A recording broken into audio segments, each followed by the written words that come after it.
Assalamualaikum warahmatullahi wabarakatuh. Saya Rehan Dafa Ahmada akan menjelaskan sastrawan dan proses kreatif. Alasan dan dorongan menjadi pengarang. Menurut Kunchara-Ningrat, ada 7 macam dorongan naluri.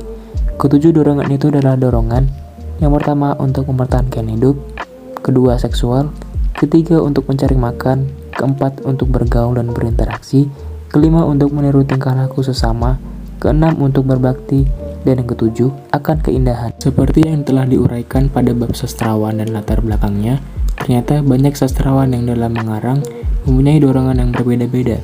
Ketika A.A. Nafis dituduh sebagai anggota komunis, maka dorongan utama dia dalam mengarang novel Kemarau adalah dorongan untuk mempertahankan hidup. Contoh lain ada Nasyah Jamin. Ia mengarang karena dorongan untuk meniru tingkah laku sesamanya, yakni tingkah laku sastrawan. Sastrawan yang mempersembahkan novel, roman, cerpen, ataupun puisinya untuk seorang adalah bukti adanya dorongan untuk berbakti. Keinginan sastrawan agar karya sastranya mempunyai nilai estetika adalah bukti adanya dorongan akan keindahan dalam mengarang karya sastra. Kegiatan sebelum menulis. Ada beberapa kegiatan yang dilakukan sastrawan sebelum menulis karya sastra. Kegiatan ini bisa berupa kegiatan yang sudah lama berlangsung sebelum proses dia menulis karya sastra. Bisa juga kegiatan menjelang dia menulis. Kegiatan yang dilakukan oleh sastrawan sebelum menulis pada umumnya adalah berjalan-jalan, membaca, mendengarkan, dan memperoleh pengalaman. Kegiatan pada saat menulis. Kegiatan sastrawan pada saat menulis bisa dibahas dari berbagai segi.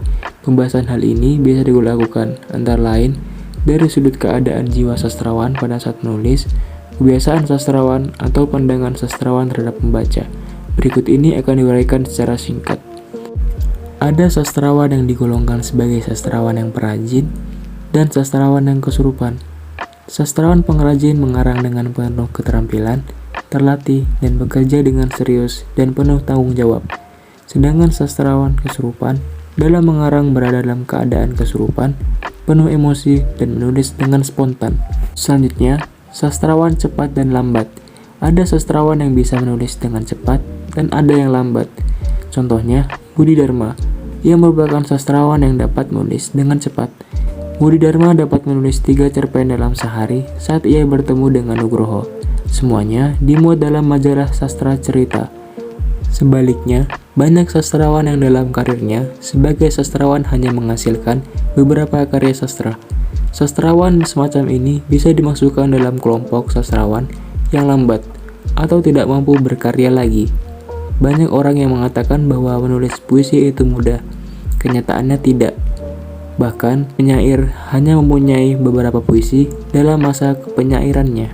Selanjutnya, sastrawan pemerhati pembaca dan terlepas dari pembaca. Ada sastrawan yang saat menulis karya sastranya sudah membayangkan dan memerhatikan pembacanya. Dan yang terakhir, sastrawan yang produktif dan tidak produktif. Ada sastrawan yang produktif dan ada sastrawan yang kurang atau tidak produktif.